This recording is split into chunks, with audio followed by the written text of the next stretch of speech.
Chai with Chitra.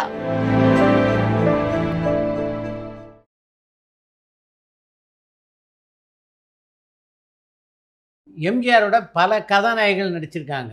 அந்த கதாநாயகிகளோட உங்களுக்குள்ள பழக்கத்தை சொல்லுங்கள். எல்லாத்துக்கிட்டையும் சகஜமாக பேசுகிறோம். எது எடுத்தாலும் டைலாக் சொல்ல வேண்டுமெண்டா சொல்கிறோம், அதை எடுத்துக்கிறோம். அம்மா இதை பேசுகிறோம், அவங்க வராங்க, மேம்கிற போகிறாங்க, பேசுகிறாங்க. எல்லாத்துக்கிட்டையும் எல்லாம் செஞ்சுக்கிட்டு நல்லா பேசுகிறேன், கலைக்கிறேன். ஆனால் ஒன்று சார், இவன் பிறந்திருக்கா வீட்டில் எல்லாம் வந்தாங்க சார். பானுமதி வந்துச்சு, வீட்டுக்கு வந்துச்சு, காரை நிறுத்திட்டு வந்து அவரோட பணம் கொடுத்துட்டு. பத்மினி வந்துச்சு, எல்லாமே வந்தாங்க. நல்லா ஏன்னா எல்லாத்துக்கிட்டையும் நாம் நடந்துக்கிட்ட முறை அது எம்ஜிஆருக்கு என்ன தெரியல. ஒரு பெண்ணை நடிக்க போகிறான்னா டெஸ்ட் எடுக்கணும்னா முதல்ல அவர் சொல்லுறது துறையை கூப்பிடு. ஏன்னா பெண்கள்கிட்ட இவனுக்கு சகவாசம் இல்லை, இவனுடைய ஏமு இவனுடைய ஒழுக்கம் வேறு தனி. இது அவங்ககிட்ட எதை எவ்வளோ சொன்னால் எவ்வளோ ரகசியம் இருக்குது, அதெல்லாம் எங்கிட்ட இருக்குது. எம்ஜிஆர்கிட்ட பொட்டி இருந்துச்சு இல்லையா, பாக்ஸ் 2 மாதம் என் வீட்டில் இருந்துச்சு, யாருக்கும் தெரியாது. ஏன்னா அவர் ஒருத்தனை நம்பிட்டாருன்னா கடைசி வரை நம்புவார். ஜாஸ்தி பேசிக்க மாட்டோம், ஜாஸ்தி இது பண்ணி அவர் அந்த அன்பில் தான் பேசுவார். இப்போ அவுடோரில் போயிடுறோம், நாளைக்கு என்ன இந்த சீனை வைக்கிறோம், யார் யாரும் இவங்காங்க, அதுக்கு என்ன இதோட எங்கே இடம் பார்த்துருக்கேன். நான் தான் லொக்கேஷன் பார்க்குறது, டைரியில் எழுதி அது ஃபோட்டோ எடுத்து அதை வச்சு அவருக்காங்க. நான் அந்த ஸ்பாட்டுக்கு வண்டிக்காரன் டிரைவர்கிட்ட சொல்லிவிட்டு அங்கே கொண்டு போய் சேர்த்துருவான். அங்கே போன உடனே அந்த அண்ணா இது போல் இந்த இடம் இது போடணுண்ணா இது போடணும். கேமராமேன் சார் ராமர்த்தி நல்லா இருக்கா கேட்பார். துரை ஒரு சீனுக்கு எது நல்லா இருக்குன்னு தெரிஞ்சவன் செலக்ட் பண்ணிட்டான்னா அவன் மேலே குற்றம் சொல்கிறதுக்கே வழி இல்லாத பண்ணிடுவான். சூப்பர். அதுதான் எனக்கு பேர். மதுரை டேமில் ஒரு பாட்டு தெரியல, டப்பா குத்தி பாட்டு, மாட்டுக்கார வேலைண்ணா, மாட்டுக்கார வேலை. அது என்னன்னா மியூசிக் டைரக்டர் உக்காந்து மெட்டு போடுறாரு, 8 மட்டு போட்டார், நல்லா போட்டு அதை டேப்பில் ரெக்கார்டு பண்ணிடும். அதை எடுத்துகிட்டு போய் எம்ஜிஆர் கிட்டே நான் கொடுப்பேன், அவர் போட்டு பார்ப்பார். நல்லா இருந்துச்சுன்னா அதில் இந்த பாட்டு நல்லா இருக்குது, இந்த மெட்டு நல்லா இருக்குது, இதை போடு அப்படின்னு சொல்லுவார். இல்லைன்னா வேறு போடுங்க, அதனால் ரெக்கார்டு பண்ணி நானும் உக்காந்துக்கிட்டு மியூசிக் டைரக்டரோட, எனக்கு மியூசிக் டைரக்டருக்கு இப்படி நல்ல என் மேலே அளவுக்கு மடந்த ஆமாம் அவளை இது மியூசிக்கெலாம் முடிஞ்சது. அப்போது மியூசிக் டைரக்டருடைய அசிஸ்டன்ட் அவன் ஒரு மெட்டப்பா வாய்ச்சான், அது ரொம்ப நல்லா இருந்துச்சு.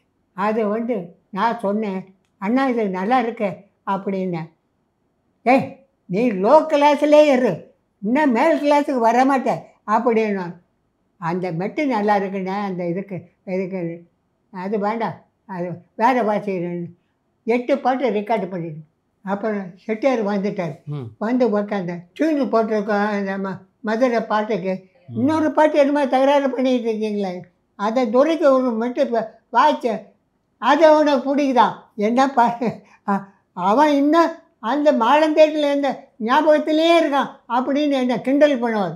என்ன அப்படி மெட்டு வாசின்னு அதை வாசித்தாங்க. நான் இங்கே டேப் ரெக்கார்டு இங்கே வச்சுருக்கேன், ஆன் பண்ணி விட்டான், ரெக்கார்ட் ஆகி போச்சு. தெரியாது, அவர் பாட்டு தெரியும். இந்த மெட்டை இது கூட பரவாயில்ல தான், இது அது அவர் என்ன நினைக்கிறாருன்னு என்ன தெரியும். இல்லை 8 பாட்டு இருக்கு, 8 கோடி காணும், இதில் ஒன்று செலக்ட் பண்ணிடுவார் அப்படின்னு. நான் அதை எடுத்துக்கிட்டு சத்யா ஸ்டூடியோவில் ஷூட்டிங் அப்போ உள்ளூர் போனேன். 8 மெட்டு போட்டிருக்காங்க, அதை கொடுத்து ஆன் பண்ணேன். 8 பாட்டு இப்படி கேட்டுக்கிட்டே இருக்கு. இந்த கடைசியில் இந்த டப்பா கொடுத்துருக்குல்ல அது போயிடுச்சு. அது போன உடனே அதை ரிப்பீட் பண்ணி போடு, மியூசிக் டைரக்டர் ஃபோன் போடு. அங்கே உடனே ஃபோன் போட்டாங்க அங்கேருந்து. இங்கே டப்பா கொடுத்து பாட்டு ஒன்று இருந்தேல்ல, அருமையாக இருக்குது. அது என்னன்னா முதல்ல நான் பாடுறேன், அதை பாடி அவளை கீழே தள்ளி எது பண்ணி எல்லாம் பண்ணிட்டு அப்புறம் அவங்க என்ன தள்ளி அவங்க பாடி அதை முடிப்பாங்க. அந்த டப்பா கட்டி மதுரை இதில் எடுக்கலாம், அது இருக்குது, நல்லா இருக்குது. இப்போ பல்லவியில் இருக்கிற இது அதே மியூசிக் அந்த புலவையிலையும் அதே ரிஸ்க்கு தான் அது வரும் அப்படின்னு அவர் ஃபோன் பண்ணி அவர் உடனே ஃபோன் நான் அதை வாசிக்கலையே அது ரெக்கார்டு பண்ணிக்க துரை வைகாசம் அந்த பாட்டு தான் ரெக்கார்டு பண்ணி அதை போட்டு எழுதி கண்ணதாசன் எழுதி அந்த பாட்டை ரெக்கார்ட் பண்ணி அதான் அப்போ எம்ஜிஆருக்கு அடுத்த படம் தாண்டில் எல்லாத்துக்கும் பரிசு கொடுத்துட்டு அடுத்தது ராமன் தேடிய சீதை நாங்கள் செலக்ட் பண்ணியிருக்கோம் அதை எடுக்க போகிறோம் இது பண்ணிட்டு அனௌன்ஸ் பண்ணி ஆனால் பொண்ணு உங்களுக்கு இந்த படத்துக்கு முக்கியமாக ஜீவாதாரமாக இருந்தது ஒரே ஒரு பாட்டு அந்த பாட்டு வந்த விதம் என்னன்னு உங்களுக்கு தெரியாது அதுக்கு பொறுப்பு அசிஸ்டன்ட் டைரக்டர் துரை தான் காரணம் அப்போ தான் எல்லாத்துக்கும் தெரியும் சார் அவங்க ஒரு விஷயத்தை எதுனாலும் அழைச்சி விட்டுருவார் எம்ஜிஆரை எம்ஆர் ராதா சுட்டார் அப்போ எப்படி இருந்தது உங்கள் மனநிலை அந்த ப்ரொடியூசருக்கு 2 லட்சம் ரூபாய் வட்டிக்கு கொடுத்தான் அப்போ அவர் சொன்னார் அவன் 1 லட்ச ரூபாய் கொடுத்துட்டான் இன்னும் 1 லட்ச ரூபாய் கொடுக்கும் அப்போ திரும்பி அவங்ககிட்ட மிரட்டினான் யார் ராதா அப்போ இவங்கிட்ட ஃபோன் பண்ணான் இது போல் இது பண்ணேன் அண்ணே ஏன்னா இப்போ எல்லாம் வந்துடுவாண்ணே எல்லாம் கொடுத்துருவான் அதுக்கு நானாச்சும் ஒன்றும் போடாது அவனை மிரட்டணும்னா கொடுத்துருவான் பணம் வந்தது பயப்படாது அப்படின்னு ஒரு ஆறுதல் சொல்லுவாங்கல்ல அதை சொன்னார் அதை தப்பாக போச்சு இவர் 4-5 தப்பா அவன் மேலே ஃபோன் பண்ணி அந்த பணத்துக்கு என்ன சொல் வரேன் எனக்கு இருக்க அடுத்த மாதம் கொடுக்க இப்படி இவர் ஃபுல்லாக தண்ணி போட்டார் ராதா ரிவால்வர் எடுத்தார் குண்டில் போட்டார் பழைய காலத்து குண்டு 15 வருஷத்துக்கு முன்னால் வாங்கின குண்டு போட்டு வச்சுக்கிட்டு அந்த இதில் வந்து உக்காந்து சந்திரன் தான் கூப்பிடுவார் ராதா என்ன சந்திரன் தான் கூப்பிடுவார் எம்ஜிஆர் அந்த பணத்தை கொடுக்க மாட்டேன்றான் அவளை என்ன பண்ண போகிற அப்படி பண்ண அவருக்கு கோபம் வந்துடுச்சு பணத்தை கொடுத்துட்டீங்க அவசரப்பட்டு என்ன பிரயோஜனம் வரும் எல்லாம் பயப்படாது நீ தானே நான் கொடுக்குறேன்னு சொன்னியா நீ முதல்ல வாங்கிக்கோ இப்போ எனக்கு கொடு அந்த அப்படின்னா என்னென்ன இப்போ பேசுகிறது நீங்கள் இப்போ தெரியல என்ன சரியான ஒரு இது இல்லைன்னு ஏதோ எதிர்த்து பேசணும்னா எடுத்தோம்னா சுட்டுட்டான் நாங்கள் அங்கே தாங்க அப்போ தான் பிரச்சாரமெல்லாம் பண்ணிவிட்டு நானும் ஃப்ரெண்டு ராமசாமி காவடிய நேரத்தில் வீட்டுக்கு வந்துட்டோம் அடித்த முன்னே எம்ஜிஆர் கீழே விழுந்துட்டார் கீழே கொண்டேன்னு அடித்து அந்த ரிவால்வர் எடுத்து சுட்டோம் சுட்டுட்டோன்னே அவன் 2 பேர் எதுனாங்க ராயப்பேட்டை ஹாஸ்பிட்டலுக்கு கொண்டு நானும் பத்மநாபன் தெரியுமா இல்லையா அங்கே சத்யா ஸ்டுடியோர் பார்த்தோம்னா நாங்கள் 2 பேரும் பிளானாக பண்ணோம் நாங்களே ரிவால்வர் எடுத்தோம்னா சொல்கிறதுன்னு நினச்சோம் நாங்களே கொலைக்காரன்னு அவனை திருப்பி அடித்து நாம் மறைமுகம் வந்து அவனை கொலைக்கு வேணும் அப்படின்னு போய் பத்மநாபன் சொன்ன பத்மநாபன் குதிக்கிறான்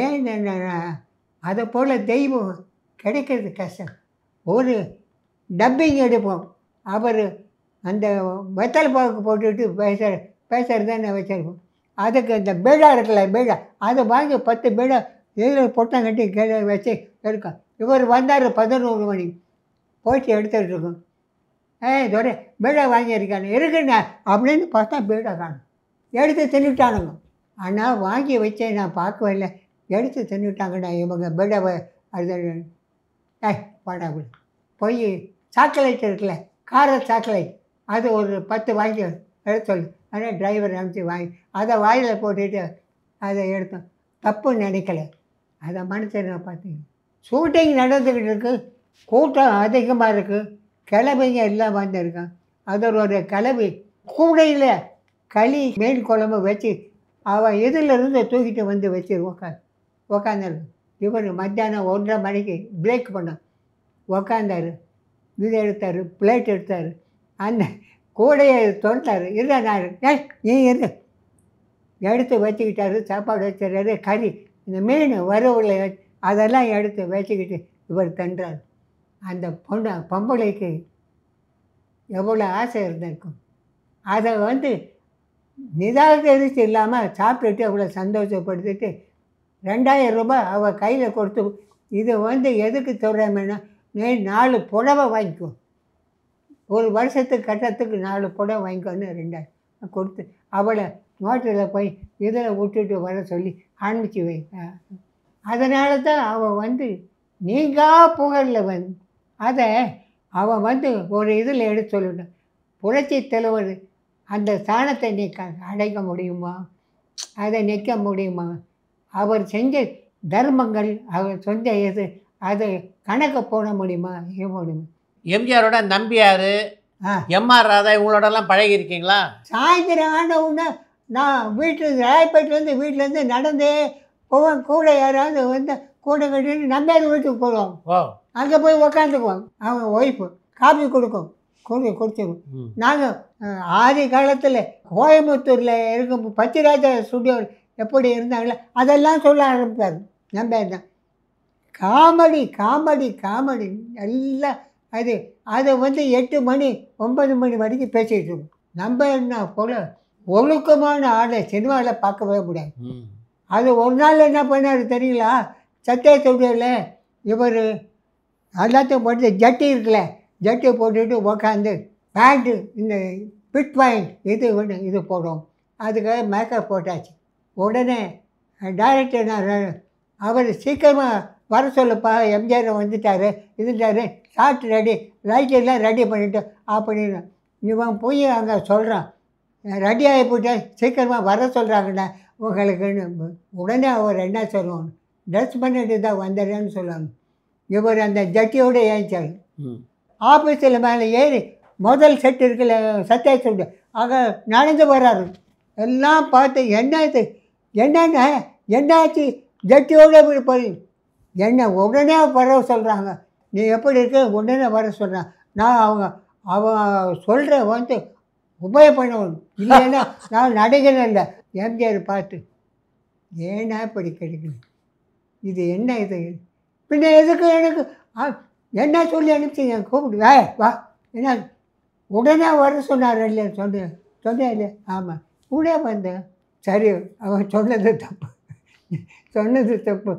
டைரக்டர் நீலகண்டா போய் கையெடுத்து கும்பிட்டு மன்னிச்சிருங்க இது பண்ணுங்க அப்படி திருப்பி என்ன பண்ண இனிமேல் இதை போலலாம் செய்யாதீங்க அப்படின்னு சொல்லிவிட்டு அங்கேருந்து நடந்தே போய் அங்கே ட்ரெஸ் பண்ணிட்டு. ஆனால் அவர்கிட்ட ஒழுக்கம் ஜாஸ்தி. நாங்கள் வாரத்தில் 2 நாள் எனக்கு லீவ் பண்ணால் அங்கே தான் போவான்.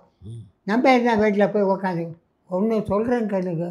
மதன் மீட்டன் சுந்தர பாண்டியனுக்கு முன்னால் எனக்கு ஜாண்டிஸ் வந்துச்சு. வீட்டில் ஒரு துண்டை கட்டிக்கிட்டு படுத்துக்கிட்டு இருக்கு. இவர் ஒரு கல்யாணம் அங்கே புரட்சி பக்கத்தில். அந்த கல்யாணத்துக்கு காரில் வர்றாரு. அப்போ டிரைவர்கிட்ட சொன்னார், டேய் நீ இந்த துறையை பார்த்தீங்கன்னா மவுண்ட் ரோடு எது இருக்குல்ல தேட்டரு, அதில் இங்கிலீஷ் படம் ஒன்று நடக்குது, அதை அவனை பார்க்க சொல்லு. ஆனால் அவருக்கு ஜாண்டிஸ்ண்ணே, அவர் வீட்டில் படுத்துக்கிட்டு இருக்காரு. நான் சொல்கிறேண்ணா. ஜாண்டிஸா? எனக்கு தெரியல, டைரக்டர் சொல்லுவேன் இல்லை. அவன் வீடு எங்கே ராயப்பேட்டையில். உடனே என்ன சொன்னார், நேராக கல்யாணத்துக்கு போனார். கல்யாணத்தை முடித்தார். இதை பண்ணார். நேராக வந்துட்டு இருக்கார். அவன் வீட்டுக்கு விடு, வாசப்படியில் வண்டி இருக்குது. அங்கே நின்றுக்கிட்டு எல்லாம் பேசிக்கிட்டு இருந்தாங்களே, எல்லாம் எம்ஜிஆர் வண்டி. இவர் இறங்கிட்டார். நான் அப்போ கூட ஏந்திருக்கல. ஏஞ்சி பார்த்தா அவன் உடனே காலில் வச்சு விழுந்துட்டு கண்ணாடியை எடுத்து, அப்போ கண்ணாடி போட்டுக்கிட்டேன். கண்ணாடி போட்டுக்கிட்டு இது எப்படி இருக்கு உனக்கு, நல்லா இருக்குன்னா அந்த மௌன மாத்திரையை போட்டு நான் சாப்பிட்டேன். நாலு இது இருந்துச்சு, எதில் ஒன்றும் இல்லை. நான் 2 நாள் நாம் காஷ்மீருக்கு போகிறோம், அதெல்லாம் நீங்கள் போகும்போது ட்ரெயினில் வராது, என் கூட உடம்பு நல்லா பார்த்துக்கோ அப்படின்னு என் மனைவியை கூப்பிட்டு ஜாக்கிரதை பார்த்துக்கோ, நான் டாக்டரை அனுப்பிக்கிறேன், டாக்டரை வந்து பார்ப்பாரு அப்படின்னு சொல்லிவிட்டு 5000 ரூபாய் என் மனைவியை கூப்பிட்டு கையை பிடிச்சி இப்படி கொடுத்துட்டு ஜாக்கிரதை பார்த்துக்கோ ஜாக்கிரதை. அந்த வெளியே போய்தான் விட ஜன கூட்டம் எல்லாத்தையும் கும்பிட்டுட்டு வண்டி ஏறி புறப்பட்டார். எந்த மனுஷன் செய்வோம்? யார் செய்வோம்? அந்த படத்தில் யார்? அவர் தான் டைரக்டர்.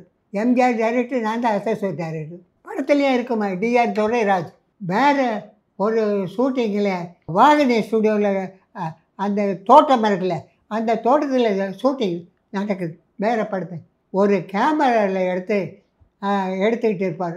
அவர்கிட்ட 30 கேமரா இருக்கும், ம் 50 கடியாரம் இருக்கும். அப்பா அது 35 mm அதில் எடுத்துக்கிட்டு நான் அங்கே வந்த உடனே அவர் என்ன சொன்னார், அவர் கையில் கடாரம் போடுறார், எவ்வளோ பெருச ஒன்று அதை எடுத்து கையில் போடுறார். அதை இப்படின்னா இதில் வந்துடும். ஷூட்டிங்கு முன்னால் எங்கிட்ட கொடுத்துட்டு அவர் ஷாட்டுக்கு போகிறாங்க. ஷாட்டை எடுத்து அப்புறம் கீழே வந்து உட்காந்துட்டேன். அப்போ நான் கேட்குறேன், அண்ணா என்ன அண்ணா உங்கள்கிட்ட பல கேமரா இருக்குன்னு சொன்னாங்க, 35 mm இந்த ஃபிலிமு போட்டு நான் எடுத்துக்குவேன், ஒரு கேமரா இருந்தால் எனக்கு கொடுங்கண்ணே, உங்களுக்கு தேவையில்லைன்னும் போது எனக்கு கொடுங்கண்ணே, இது வரைக்கும் நான் யூஸ் பண்ணதே கிடையாது, இந்த கேமராவை கொடுக்க எடுத்துக்கோ. அது விலை எவ்வளோ தெரியுங்களா? 35,000 ரூபா. அப்போ என்கிட்ட கொடுத்துட்டார். கொடுத்துட்டு சில் கேமராமேன் நாகராஜருடைய அசிஸ்டன்ட் அவன் தான் அன்றைக்கி ஃபோட்டோலாம் அவனை கூப்பிட்டான். இது எப்படி ஃபிலிமு போடுறது அதெல்லாம் துறைக்கு சொல்லிக் கொடு அப்படின்னு செல் கேமராமேன்ட்டு சொல்கிறார். செல் கேமராமேன் என்ன சொல்கிறான்னா, அண்ணா இது 35 mm எங்களுக்கு யூஸ் ஆகும், இது வேணால் நான் எடுத்துக்கிறேன், என் கேமராவை துறை கொடுத்துட்றேன், அவன் எடுக்கிறேன்ல அதை நான் கொடுத்துட்றேன். அதுக்கப்புறம் என்ன சொல்கிறாரு, இது அவனுக்கு கொடுக்குறேன்னு சொல்லிட்டேன், அது அவன்தான், அதிலெல்லாம் ஆசைப்படாத, அவனுக்கு கொஞ்சம் வச்சு சொல்லி கொடு. அவர் சரி பரவாயில்ல அப்படின்னு சொன்னாரா? சொல்லலை. அதுதான் எம்ஜிஆர். அந்த கேமரா தான் என் கையில் போட்டுக்கிட்டு பைனாக்குலர் இருக்குல்ல, அது என்கிட்ட இருக்குது. பைனாக்குலர் பெருசு, இவ்வளோ பெருசு இருக்குது. அதை நான் வச்சு 2 எடுத்து ஜெய்ப்பூரில் இதில் போவோம். அவர் தான் டைரக்டர். அந்த கூடாரத்தில் மேலே நிற்பார், ஆக்டை போட்டு இது போட்டு சங்கர் இவங்க அவங்கள அந்த கேமராவில் ஒருத்தர் இருந்தாங்க. கேமரா ஒருத்தர் உடனே துரை அப்படின்னாரு, அண்ணா என்னண்ணா பாரு அந்த கடைசியில் இருக்காங்க எல்லாம் உக்காந்துக்கிட்டாங்க, இந்த ஈட்டி வச்சுக்கிட்டு நிற்கிறாங்கல்ல, நான் உடனே கீழே இறங்குவேன், 20, 25, 30 குதிரை இருக்கும்.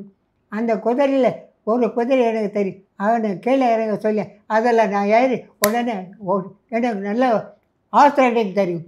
அக்கட போய் அவங்க விட்டா விட்டா விட்டா விட்டா அவனை கண்டபடி ஹிந்தியில் திட்டிட்டு அதை சுற்றிட்டாங்க. அவனு ஆனால் எல்லாம் ஏஞ்சிட்டாங்கண்ணா, சீக்கிரமாக நம்ம எடுத்து அப்புறம் கேமராமேன் சொல்லுவேன், கர்ணன் தான் கேமரா, அவர் தான் உடனே ஷாட் எடுப்போம். ஏன்னா அதெல்லாம் எடுத்துட்டோம்னா என் கேமராவில் அதெல்லாம் எடுப்பேன், என் கேமராவில் வச்சு இது பண்ணி இங்கே இது போட்டு இதுக்குள்ளே விட்டுருவேன், அதை கழுத்தில் போட்டு இந்த பனியனுக்குள்ளே விட்டுருவேன், எடுப்பேன். இது பண்ண எடுத்துட்டு 35, 40 இது எடுக்கலாம் ஒரு ஒரு கேசட்டில். 35 mm நைட்டில் எடுத்து கழிச்சி இப்படி சுற்றி வச்சு அதை டப்பாவில் வச்சுக்கிறது. இவங்க எடுத்தாங்க இந்த சில்கமான எடுத்தாங்க, எல்லாம் ஃபாக் ஆகி போச்சு, எல்லாம் கட்டி போச்சு. அப்போ வாங்கினது இதை போல் இவங்களுக்கு பப்ளிசிட்டி கிடையாது. அப்போ பப்ளிசிட்டிக்கு நல்ல இது இல்லை ஏண்டாங்க. அப்போ தான் சொன்னார் இவர் எம்ஜிஆர், துரை கேமராவில் எடுத்தான், அதில் ஏதாவது இருக்கான்னா பாருங்கள், அவனை கேளுங்க அப்படின்னு சொன்னார்.